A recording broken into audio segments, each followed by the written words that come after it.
Bharatiya Janata party Chhattisgarh के अध्यक्ष किरण सिंह आज दुर्ग आए, उनसे हम बात करते हैं। सदस्यता अभियान की कार्यशाला आज दुर्ग जिले की संपन्न हुई है और विगत 17 तारीख को हमारे राष्ट्रीय कार्यशाला जो हमारे राष्ट्रीय अध्यक्ष जी के निर्देश पर और उनके आह्वान पर सारे देश से और वो दिल्ली में संपन्न हुई और उसमें जो दिशा निर्देश प्राप्त हुआ है, सदस्यता अभियान भारतीय जनता पार्टी पर्व के रूप में मनाती है और उसके 20 तारीख को हमारे प्रदेश की कार्यशाला संपन्न हुई। हमारे राष्ट्रीय महामंत्री आदरणीय अरुण सिंह जी का मार्गदर्शन प्राप्त हुआ है उसमें। उसके बाद से 22, 23, 24 3 तिथियों को पूरे प्रदेश के अंतर्गत आने वाले जितने भी जिले हैं उनकी कार्यशाला उसी क्रम में आज दुर्ग का हुआ संपन्न हुई है। ऐसे सभी जिलों में 3 दिवसीय कार्यशाला संपन्न होगी। उसके बाद हम मंडल तक जाएंगे। मंडल की कार्यशाला 25, 26, 27, 26, 27, 28 ऐसा करके और फिर हमारा आगे ये योजना रणनीति बनाकर हमारी टीम की घोषणा, मंडल की टीम की घोषणा, सदस्यता अभियान प्रभारी कैसे करना है, किन किन का इन्वॉल्वमेंट कैसे होगा, ये इस सब के लिए ये कार्यशाला संस्थित की गई थी। बलौदाबाजार घटना जो हुआ था, सतनामी समाज को न्याय कब मिलेगा? अधिकतर युवाओं को जेल में रखा गया है। देखिए, इस पर काम चालू है और ये क्योंकि पूरा सब जुडिस मामला हो चुका है, इसलिए आउट ऑफ द वे जाके मैं इस पर कोई बात करूंगा नहीं। लेकिन मैं आपको ये बताऊं कि बहुत गंभीरता के साथ और आदरणीय विष्णुदेव साय जी की सरकार ने, हमारे गृह मंत्री जी ने, और लगातार इस पर चल रहा है काम और जो दोषी हैं और वो बख्शे नहीं जाएंगे और जो निर्दोष है और उनके साथ अन्याय नहीं होगा। विधायक देवेंद्र यादव को भी गिरफ्तार करना सरकार कितना सफल? देखिए, ये सफलता और असफलता का विषय नहीं है। अगर उनकी फाइंडिंग उसमें पाई गई है, उनकी संलिप्तता उसमें पाई गई है, तो विधि सम्मत कार्रवाई निश्चित रूप से होगी। और अगर वो निर्दोष है तो फिर डर कैसा? डरने की ज़रूरत नहीं है।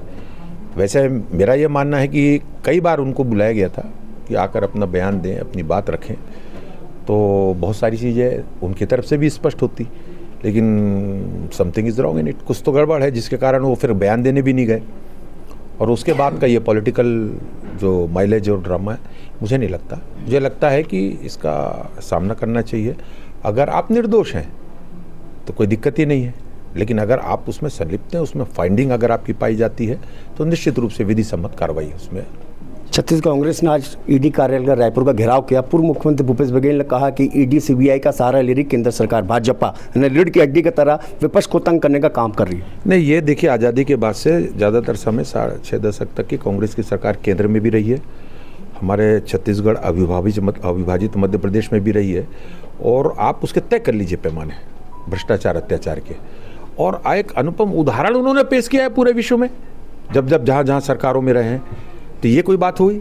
आप अगर उसमें भ्रष्टाचार में आपकी, मैंने बार बार इस बात को कहा है कि अगर भ्रष्टाचार में संलिप्तता होगी, फिर ये तो किसी संवैधानिक संस्थाओं को मान्यता देते ही नहीं है। संविधान सिर्फ लोकसभा चुनाव में और लोगों को एक अलग से वो भ्रमित करने के लिए इन लोगों ने संविधान की जो किताबें लेके घूमते हैं, उसमें कितने पन्ने यही नहीं मालूम इनको, उसके अंदर क्या है यह नहीं मालूम। संविधान का सम्मान करना, संविधान के जो भी संस्थाएं हैं उनका सम्मान करना, ये जितने भी एजेंसीज़ हैं, ये भ्रष्टाचार कैसे समाप्त हो, किन लोगों ने किस तरीके से भ्रष्टाचार किया है, और इसके संदर्भ में सीधी सी एक लाइन की बात है कि इन एजेंसियों पर अगर आपने कुछ कर नहीं किया है, आपको किसी प्रकार का आपकी गलती नहीं किया है, तो फिर डरने की आवश्यकता क्या है? जब आप सरकार में थे तो आपने सीबीआई को बैन कर दिया था, फिर अभी मांग की है बलौदाबाजार की घटना को, जबकि आदरणीय मुख्यमंत्री जी ने एनआईए की जांच की घोषणा तत्काल कर दी थी। मेरा ये मानना है कि सामना करना चाहिए। हर कोई क्यों नहीं इसमें पकड़ में आता है? जो करता है उसे ही डर लगता है। छत्तीसगढ़ में महिलाओं के ऊपर अनाचार होते जा रहे हैं। रायगढ़ में हुआ है, फिर कल कांकेर में हुआ। उसमें तो सारे दोषी गिरफ्तार भी हो गए हैं रायगढ़ की घटना में लेकर।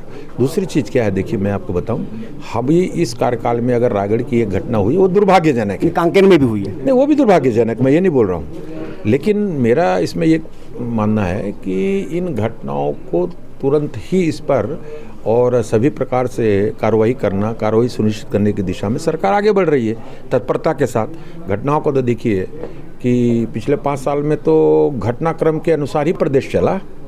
कौन सी घटना नहीं हुई, क्या नहीं बचा यहाँ पे, कितने व्यापक पैमाने पर सरकार की योजनाओं में कितना भ्रष्टाचार हुआ, और आपका चाहे वो कोयला का मामला लीजिए, शराब का मामला लीजिए, ऐसे कई प्रकार के, गोठान में भ्रष्टाचार, सारी चीज़ों में तो भ्रष्टाचार हुआ है। तो मेरा ये मानना है इस पर कि ये एक घटना हुई है। या आपको इसलिए आश्चर्य लगता है कि सुशासनिक व्यवस्था में एक घटना का बड़ी चर्चा होती है, लेकिन सैकड़ों घटनाएं जो पिछले हजारों प्रकार के लूट, हत्या, बलात्कार कितनी हुई 5 साल में। तो मेरा कहना करता है कि इसको हम किसी तुलनात्मक बात नहीं करेंगे, लेकिन अगर इस तरह की घटनाओं पर तुरंत काबू भी पाने का काम सरकार करेगी। जांच होगी कि सर? अब वो मुख्यमंत्री जी का वो है, मुख्यमंत्री जी इस पर निर्णय। किरण सिंह ने कहा कि हम सुशासन लाएंगे और जो कांग्रेस की सरकार थी भूपेश बघेल की छत्तीसगढ़ में, उस वक्त कितना भ्रष्टाचार हुआ, कितना घोटाला हुआ, कितनी घटनाएं हुई, और ये जनता जानती है। इसलिए 2023 का चुनाव भारतीय जनता पार्टी ने एक तरफा जीता और कांग्रेस की सरकार को हटाया। और उन्होंने कहा कि ईडी सीबीआई का कोई ऐसा सहारा भारतीय जनता पार्टी नहीं ले रही है। ये तो समय बताएगा कि कौन सी सरकार केंद्र एजेंसी का सहारा ले रही है। किरण देव जी का ये बयान कांग्रेस को कितना भारी पड़ता है, ये तो समय बताएगा। रघुनंदन पंडा, छत्तीसगढ़ तक, दुर्ग।